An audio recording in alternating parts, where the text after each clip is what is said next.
When I first started reading the owner's manual for the NAD C389 hybrid digital DAC amplifier, I was reminded of a Swiss Army knife. Like that marvel of design which packs numerous tools into a small package, the C389 crams a preamplifier, phono preamp, 130 watt per channel amplifier, DAC, and, with a plug-in card, network streamer and DAC room correction into a single 4-inch high, 19-pound box. But features are one thing, but can this Swiss Army knife of an audio component deliver high-end sound? Let's find out.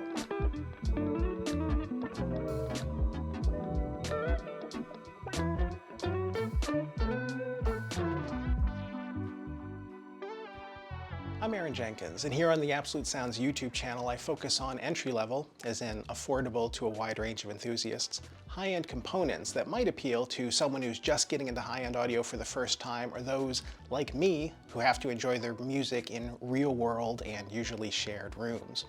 In this review, I'm going to speak primarily to that latter group, people who don't have the space or budget for separate components, or who just don't want to deal with the complexity of separates. Because, as I'll get to, with the C389 you can be up and playing music with just a pair of speakers. So what exactly is the C389? NAD calls it a hybrid digital, one word with a capital D, DAC amplifier, which I'll simplify and describe as a Class D integrated amp with a built-in DAC and phono stage. It costs $1,600 in the US.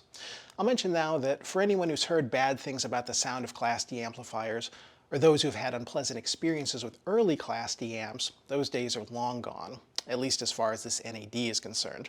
There may be reasons this amp isn't right for you, but a stereotypical Class D sound won't be one of them. The C389 offers a wide range of inputs, starting with 2 sets of analog RCAs. Next, there's a phono input that feeds the built-in preamp, but it's for cartridges only, however, as well as 4 digital inputs, 2 optical, 2 coaxial, for the built-in DAC. There's also an HDMI eARC input, which allows your TV to play through your sound system with a single cable. The C389 is not an AV receiver, however, so you can't connect other HDMI devices, such as an Apple TV or Xbox, to it.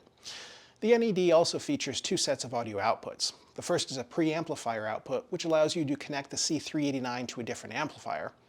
I've sometimes used the NAD as a preamp feeding a separate tube amp. The other outputs are for connecting either 1 or 2 subwoofers. The C389 also offers two-way Bluetooth connectivity, with support for the aptX codec for streaming songs from your phone or tablet and streaming songs to Bluetooth headphones. There's also an analog headphone jack on the front panel. And this is a lot of capability and flexibility, but it's only part of the story. On the back panel of the C389, you'll find 2 removable plates. These are used for NAD's optional MDC, for modular design construction, upgrade modules, basically add-on circuit boards that you install at home. There's currently only one module available for the C389, but it's a big deal. Called BlueOS-D, it adds wired and wireless Ethernet, support for more than 20 streaming services, including Tidal, Qobuz, and Spotify, MQA decoding and rendering, BlueOS music streaming up to 63 zones, Apple AirPlay 2, and last but assuredly not least, DAC room correction. The BlueOS-D module costs $400 and can be purchased anytime. And, spoiler alert, I think you might want to do just that because, in my acoustically unfriendly room at least, DAC was a game changer. Before I get to what the C389 sounds like, I want to talk about room correction, starting with how the room your system lives in has a big impact on how your system sounds. As just one example, if your room echoes when you clap your hands, that echo will be present in some way to some degree when you play music. Or if your room has a bass bump where certain low frequencies are exaggerated, you'll hear that as overblown or muddy bass. Many dedicated listening rooms feature acoustic panels on the walls and ceilings and bass trap in the corners to reduce these distortions. But if you don't want or can't do that, there's another approach, room correction software. DAC, and competitors like Odyssey, Room Perfect, and Arc, applies a corrective filter to music in an attempt to eliminate these distortions. So while it won't improve the sound of your room per se, it can make the music you play in your room sound as if you did. To set up DAC, you take a series of measurements with the included microphone via the DAC Live software on your computer. At the end of the process, DAC generates a corrective filter, which you then load onto the C389. Up to 5 filters can be loaded, say for curtains open versus curtains closed, and it's easy to flip between them.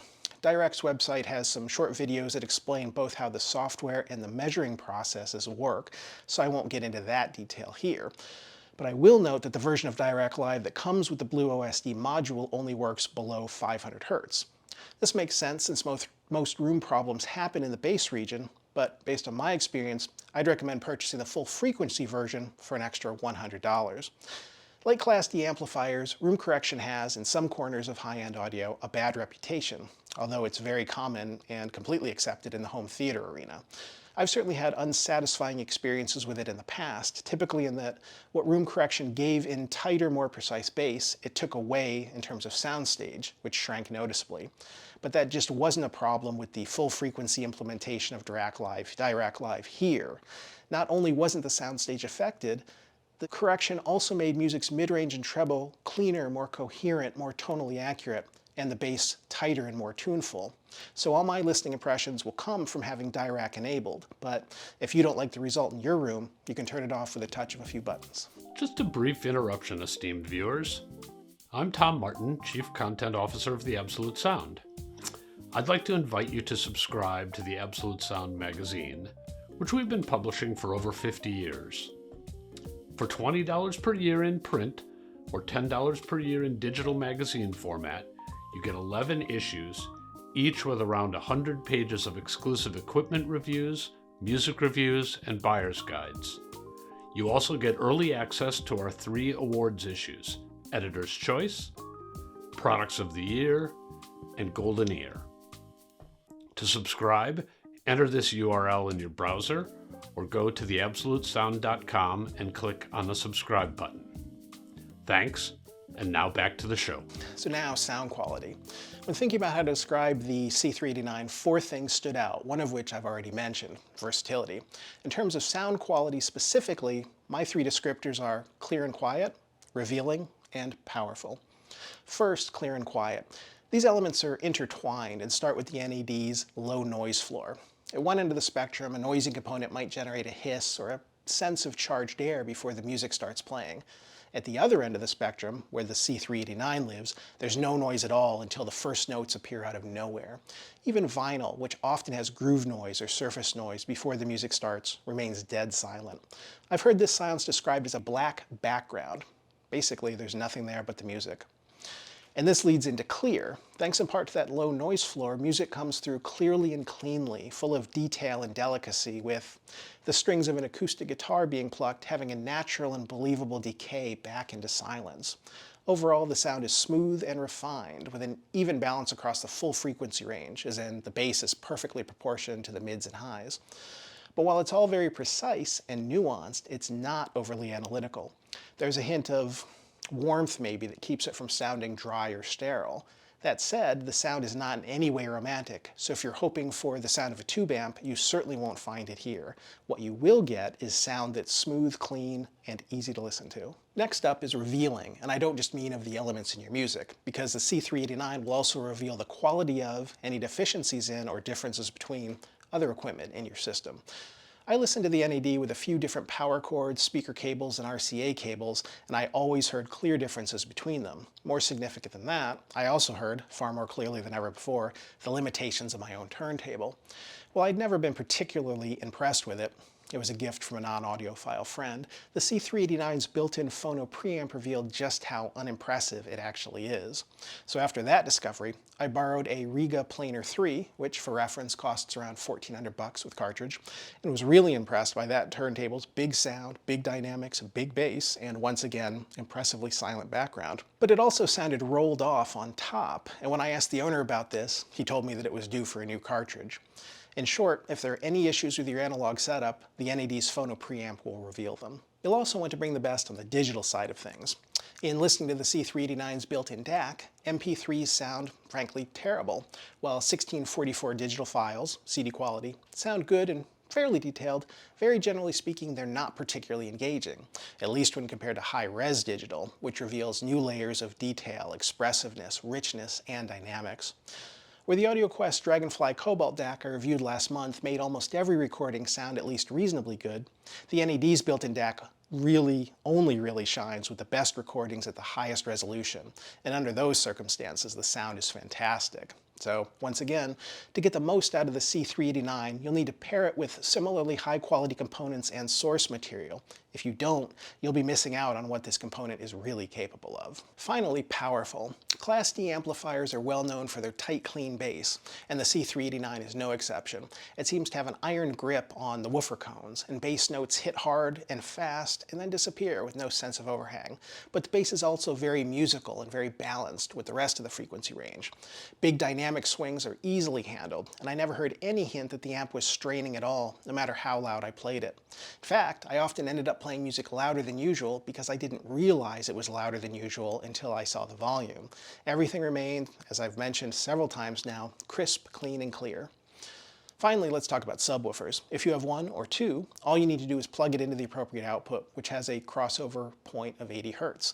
But if you have the BlueOS-D module installed, not only can you adjust that crossover point from 40 Hz up to 200, but your subs can be corrected by DAC. I don't really need a sub with the Paradigm Premier 700F floor standards I did most of my listening with, thanks to my room's bass bump. But with a 50 Hz crossover point, Golden Ear's Super Sub X did noticeably flesh out the low bass, which in turn benefits the sound higher up. And that same sub made the Golden Ear BRX stand mounts, reviewed by Tom Martin here on YouTube about a year ago, sound like much larger floor standers without taking away any of their stand mount strengths. The more I listened to and experimented with the C389, the more I liked it. It's versatile, easy to use despite its wide variety of sophisticated features, and it always sounds clear, smooth, and effortless. With all this in mind, I think the NAD C389 really is a great choice for someone who wants the simplicity of a single box that will handle a wide variety of digital and analog inputs, as well as a TV, and with the addition of the BlueOS-D module, streaming digital music and room correction. If you do a little comparison shopping with other similarly feature-packed integrated amps, the NAD stands out as good value, especially when you factor in DAC. And if you do want to expand your system in future, all those inputs and outputs make it easy. Just make sure you feed the C389 with high-quality analog or high-res digital, and I think you'll be just as impressed with it as I am.